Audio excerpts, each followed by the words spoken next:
بسم اللہ الرحمن الرحیم۔ محترم ڈاکٹر صاحب، یہ ایک سوال ہے کہ کیا اسلام اور ایمان ایک ہی ہیں؟ یعنی مسلم اور مومن کیا یہ دونوں برابر ہیں؟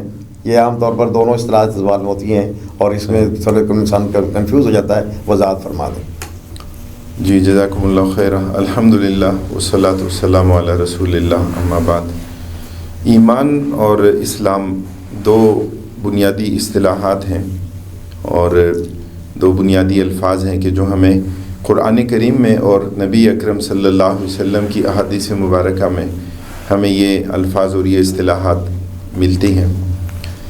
یہ دونوں الفاظ کبھی مترادف کے طور پر بھی استعمال ہوتے ہیں کہ ایک دوسرے کی جگہ استعمال ہوتے ہیں۔ مطلب اگر یہ کہا جاتا ہے کہ مومن، تو اس کا یہ مطلب نہیں ہوتا کہ مسلم کوئی اور ہے اور مومن کوئی اور ہے، یا اگر یہ کہا جائے کہ مسلم، تو یہ اس کا مطلب نہیں ہوتا کہ یہ مسلم مراد ہے اور مومن مراد نہیں ہے۔ تو مترادف کے طور پر ایک دوسرے کی جگہ بھی استعمال ہوتے ہیں، اور کبھی کبھار جب یہ دونوں الفاظ ساتھ استعمال ہوتے ہیں تو اس وقت یہ ہوتا ہے کہ یہ پھر الگ الگ معنی اور مفہوم میں استعمال ہوتے ہیں۔ جیسے حدیث جبریل ہے تو اس میں ہمیں نظر آتا ہے کہ نبی کریم صلی اللہ علیہ وسلم سے 5 بنیادی سوالات جبرائیل امین نے انسانی صورت میں آ کر آپ سے پوچھے تھے، اور حضرت عمر رضی اللہ تعالیٰ عنہ کی بڑی معروف روایت ہے یہ کہ اچانک ایک شخص آیا، شدید بیاض ثیاب شدید سواد شعر لا یرا علیہ اثر السفر ولا یعرف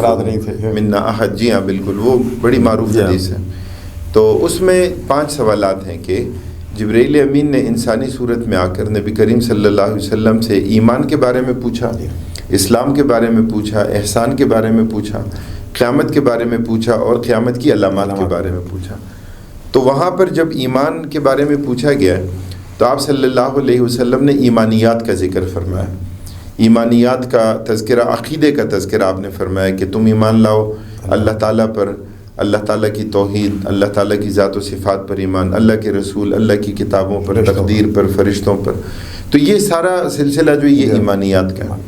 اور جب آپ سے پوچھا گیا اسلام کے بارے میں تو آپ صلی اللہ علیہ وسلم نے عبادات کا تذکرہ فرمایا۔ آپ نے فرمایا کہ تم نماز قائم کرو، اور تم یہ کہ روزہ رکھو، اور تم زکوٰۃ دو، اور حج ان استطعت الیہ سبیلا، آپ صلی اللہ علیہ وسلم نے تذکرہ فرمایا۔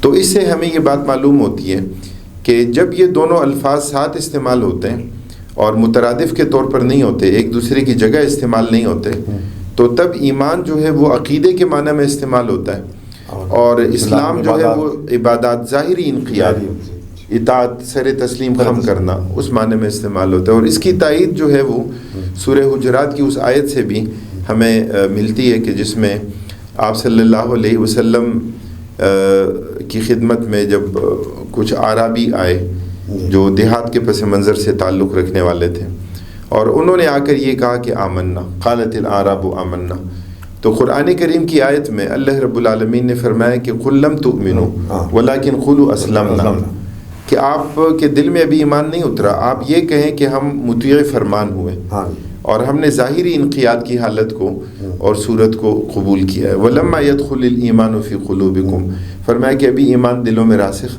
نہیں ہوا۔ تو اس لیے یہ الفاظ ہمیں نظر آتے ہیں کہ اگر مترادف کے طور پر نہ ہوں تو پھر ایمان سے مراد عقیدہ ہے اور قلبی کیفیت ہے، اور اسلام سے مراد ظاہری انقیاد اور اطاعت ہے۔ ماشاءاللہ، جزاک اللہ جی۔ تو محترم ناظرین، یہ ہمارے سوالات و جوابات کا سلسلہ شروع رہے گا۔ آپ کے ذہن میں اگر کوئی سوال ہو تو یہ واٹس ایپ پہ ہماری جو ہے وہ نمبر آ رہا ہے، آپ اس پہ اپنا سوال بھیج سکتے ہیں، انشاءاللہ ہم اس کا جواب دیں گے۔ بہت شکریہ۔